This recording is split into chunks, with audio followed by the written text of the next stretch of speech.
السلام علیکم. په ریسیټ کې چې تاسو ته دا کوم تصویران ښکاري د دې جنکو دا نو دا یو ګینګ دی. دا خانه بدوش جنکۍ دي او په کیفیکې کې دا ډېر زیات په تیزۍ سره روان دي. د دې جنکو د شکلونه تاسو وینئ او دا وپېژنئ او څومره چې کیدای شي نو دا ویډیو شیر کړئ چې د چا د پښتون د کور عزت خراب نشي. دا په ما کرم راتلی شي او دا ویډیو چې تاسو ګورئ نو د تاسو کرم درتلی شي، ځکه چې دا داسې ګینګ دی که نه، دا چې کله چېرته لاړ شي نو دوی کور ته یو جینۍ وریږي، دا نورې جینکۍ چې دي دا به ورته بار کښېني یو ځای کې، نو دا یو جینۍ کور ته وریږي. نو چې کله دا کور ته وریږي لاړ شي نو دوی د کور هغه ټول ججمنټ دا یو جینۍ واخلي،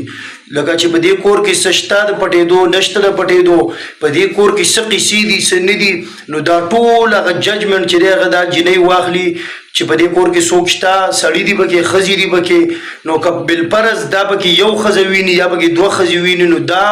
هر یو ټیم چې دی نو د یو ټیم سره دوی شپږ اووه کسانې دي. نو دوی بیا داسې قصه وکړي چې دوی راشي دغه کومه چې کور ته تلي نو دا راشي هلته د نورو جینکو ته ووایي چې په کور کې خو صرف یو ښځه ده یا دوه ښځې دي او په کور کې د پټېدو دا شی شته دی چې زموږ خپله خرچه پې وځي.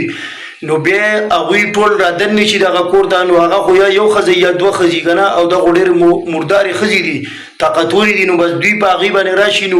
ویواخي ویتړي او په کور کې چې څومره سامانونه یې قیمتي واړه سامانونه یې کالی نغدي روپۍ نو دا دې دوی اوچت کړي او دوی ترې وځي. نو د ویډیو د جوړېدو مقصد مې صرف دا دی، لکه دا ویډیو زه ډېره زیاته لازمي ګڼم، په دې باندې لازمي ګڼم چې دا په هر چا کره ورتلی شي، دا د هر چا په کور باندې راتلی شي. نو صرف دا یو مهرباني وکړئ چې دا ویډیو شیر کړئ او که دا ښځې تاسو په هر ځای کې ولیدلې دا دي خانه بدوش لکه موږ چې ورته دا چوډیانې ویو، چوډیانې شولې، دا خیرمارې شولې، دا خیر میر چې راټولوي لکه اصل نوم چې د دوی دی دا خانه بدوش دي، خانه بدوش که نه. نو د دې د وجې نه مې صرف دا ویډیو جوړه کړله چې په کوم ځای کې هم دا ښځې تاسو ولیدي نو یې په خپله راونیسئ، پولیس ته حواله کړئ او که چا سره پولیسو نمبر یې نږدې کومه تاڼه چوکۍ نو مهرباني وکړئ هغې ته رنګ وکړئ چې دا څه قسمه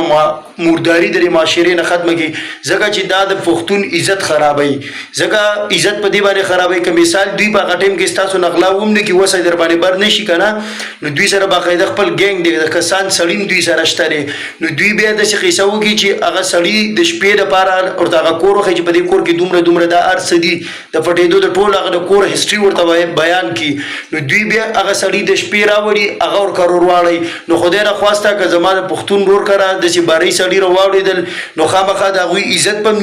نیلام کوي، که عزت ولا نیلام نه هم کړي نو